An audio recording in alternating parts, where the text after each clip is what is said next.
Hi friends, welcome back to my channel. Friends అందరూ ఎలా ఉన్నారు? బాగున్నారా? నేనైతే చాలా చాలా బాగున్నాను. కొంచెం జలుబు చేసిందనమాట, అంతే. ఇంకా ఓవరాల్ బాగానే ఉంది. అయితే ఈరోజు వీడియో వచ్చేసి ఈజీ బ్రేక్ఫాస్ట్ ఒక రెసిపీ అయితే మీతో షేర్ చేసుకుంటాను. ఆల్రెడీ నేను కొన్ని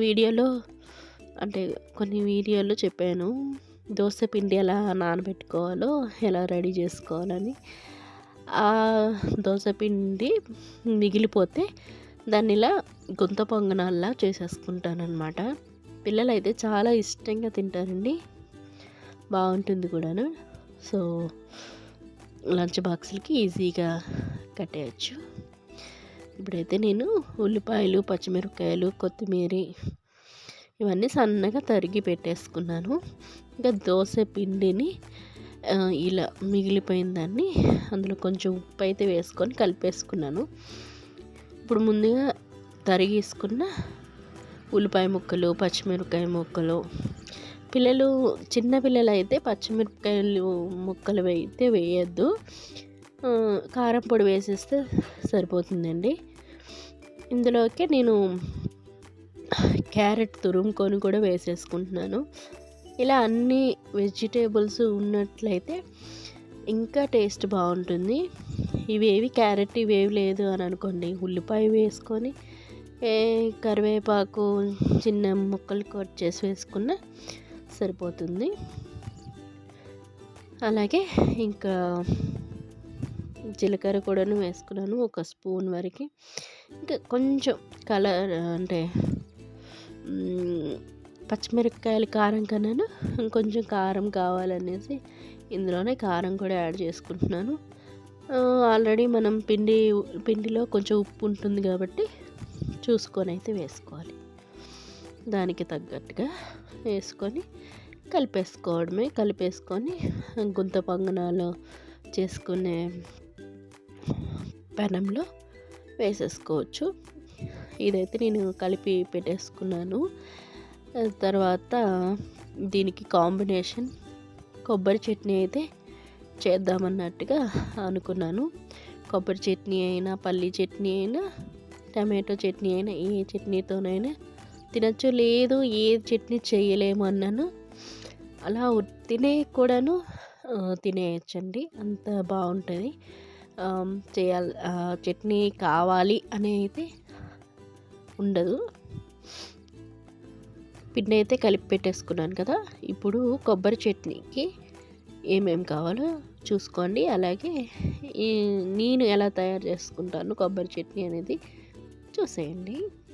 సో ఇప్పుడైతే స్టవ్ వెలిగించుకొని ఒక చిన్న కడాయి పెట్టేసుకొని దానిలో ఒక స్పూన్ ఆయిల్ అయితే వేసుకున్నాను.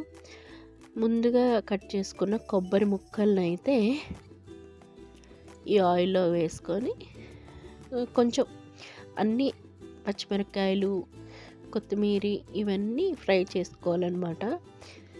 ఇప్పుడైతే చట్నీకి ఎంత స్పైస్ కావాలో అంత కారంకి తగ్గట్టుగా ఒక 4 మిరపకాయలు అయితే వేసుకున్నాను. అందులోనే జీలకర్ర కూడా వేసుకున్నాను. పుట్నాల పప్పు వేసుకోవాలండి. ఇందులోనే కొత్తిమీర కూడాను వేసేసుకోవాలి. ఒక 4 వెల్లుల్లి రెబ్బలు, అలాగే ఒక 2 స్లైసెస్ అల్లం ముక్కలు కూడాను వేసుకొని మంచిగా ఫ్రై చేసుకోవాలన్నమాట. మంచిగా అంటే మరీ మాడిపోయినంత అవసరం లేదండి, జస్ట్ అది ఫ్రై అయితే సరిపోతుంది. అంటే పచ్చి వాసన పోయేటట్టు ఫ్రై చేసుకుంటే సరిపోతుంది. ఇలా ఫ్రై అయిన దాన్ని చల్లార్చిన తర్వాత మనం మిక్సీ పెట్టుకోవడమే, అంతేనండి. సింపుల్ చట్నీ.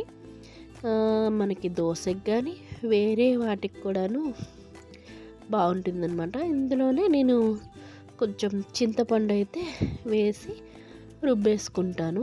కొంచెం చింతపండు అంటే మరీ ఒక చిన్న రెబ్బ వేసుకొని తగినన్ని నీళ్ళు పోసుకొని రుబ్బేసుకోవడమే, అంతేనండి చట్నీ అయితే. ఇప్పుడు నేను గుంత పొంగనాల కోసం పెనం అయితే పెట్టేశాను, గుంత పొంగనాల పెనము. దాంట్లో కొంచెం ఆయిల్ వేసేసి దీనిలోకి మనం ముందుగా రెడీ చేసుకున్నాం కదా దోస పిండిని, దాన్నైతే ఒక్కొక్క స్పూన్తో అలా అంటే స్పూన్తో అలా వేసేసుకోవాలన్నమాట. కొంచెం ఆయిల్ అనేది హీట్ అవ్వాలండి. హీట్ అయిన తర్వాత వేసుకోండి. మళ్ళీ చల్లగా అయిన తర్వాత వేస్తే కొంచెం టైం పడుతుంది అనమాట. కొంచెం పెనం హీట్ అయిన తర్వాత వేసుకోండి. సో ఇలా అన్నీ గుంతల్లోకి నింపేసేయాలన్నమాట. చాలా ఈజీ అండి. చిన్నపిల్లలు అయితే ఇష్టంగా తింటారు. మా పిల్లల ఫేవరెట్ బ్రేక్ఫాస్ట్ అంటే గుంత పొంగనాలు. ఎప్పుడు చేసినా సరే అంత ఇష్టంగా తింటారు. బాగుంటాయి కూడాను. ఉట్టినట్టుని కూడాను అంటే ఈవినింగ్ స్నాక్స్లో కూడాను చేసుకొని తినచ్చు. టేస్ట్ అయితే బాగుంటుంది. ఇంకా డీప్ ఫ్రై కూడా కాదు కాబట్టి హెల్త్ కూడాను మంచిదే. హెల్త్కి కూడాను ఒకవేళ ట్రై చేయాలనుకుంటే ట్రై చేయండి మీ ఇంట్లో కూడాను. సో దోశ పిండి బ్యాటర్ వీడియో అయితే నేను వీలుంటే పెడతాను. లేదు మళ్ళీ ఒకసారి చూపించండి అని అంటే ఇంకొక వీడియోలోన చూపిస్తానండి. కామెంట్ అయితే చేయండి ఏది కావాలన్నాను. సో ఇలా కర్రపుల్ల లాంటి స్టిక్ అయితే ఇస్తారు ఈ గుంత పొంగనాలను తిరిగేయడానికి. ఇదైతేనే అంటుకోకుండా పైనకి వస్తుంది అనమాట. ఇలా గుచ్చి పైనకి వేసేస్తే కొందరైతే ఇలానే స్లోలో అంటే కాలుస్తారు, పైన తిప్పరు. కానీ నాకేంటంటే రెండు పక్కల కాలాలి అన్నట్టుగా ఇలా తిప్పుకుంటూ ఉంటానన్నమాట. అంటే రెండు సైడ్లు కాల్చుకుంటాను. కొంతమంది రెండు సైడ్లు కాల్చరండి, అలా ఉడికితే చాలు అన్నట్టుగా వదిలేస్తారు. బట్ నేను రెండు సైడ్లు కాలుస్తాను. ఇలా తిప్పేసుకోండి, ఇంకా బాగుంటుంది అనమాట. క్రిస్పీగా లోపల మంచిగా ఉడికి సాఫ్ట్గా స్పాంజ్ లాగా వస్తాయి అన్నమాట గుంత పొంగనాలు. అందులో మధ్య మధ్యలో ఉల్లిపాయలు, కొత్తిమీర, ఇంకా పచ్చిమిరపకాయలు, ఇంకా తరిగి వేసుకున్నాం కదా క్యారెట్, ఇవన్నీ బాగా ఉడుకుతాయి అన్నమాట. సో పిల్లల లంచ్లోకి కానీ అలాగే పిల్లలు ఈవినింగ్ స్నాక్స్ లాగా కావాలన్నా ఎలా చేసి పెట్టినా అంత బాగుంటాయండి గుంత పొంగనాలు. ట్రై చేసి చూడండి. ఒక పక్కన వేగుతూ ఉంటాయి. ఇంతలో మనం చట్నీ అయితే రుబ్బేసుకుందాము. చూసారు కదా, చల్లగా అయిపోయిన తర్వాత మిక్సీ జార్లోకి షిఫ్ట్ చేసేసుకొని ఇంకా గ్రైండ్ పట్టించుకోవడమే.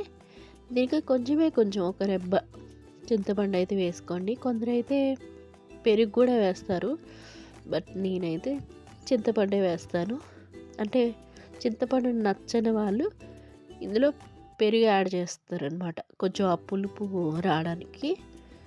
సో నేనైతే చింతపండు యాడ్ చేస్తాను.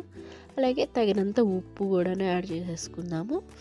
యాడ్ చేసుకొని నీళ్ళు తగినన్ని, అంటే మనకి చట్నీ ఎంత లూజ్గా కావాలో అంత చేసుకొని రుబ్బేసుకోవడమే. చూడండి గుంత పొంగడాలు అయితే రెడీ అయిపోయినాయి. సో వేడిగా ఇంకా ఈ వర్షాకాలంలో మాత్రం భలేగా ఉంటుందన్నమాట. ఇలా వేడిగా వేసుకొని చట్నీతో నంచుకొని తింటే భలే ఉంటుంది. సో అంతేనండి, చట్నీ కూడా రెడీ అయిపోయింది.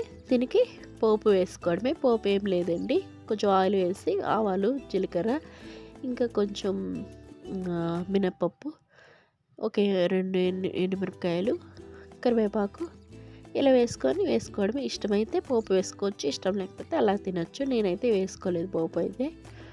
సో సూపర్ కాంబినేషన్ గుంత పొంగనాలు విత్ కొబ్బరి చట్నీ రెడీ అయిపోయిందండి. ఈ వీడియో మీకు నచ్చినట్లయితే ఒక లైక్ అయితే చేసేయండి.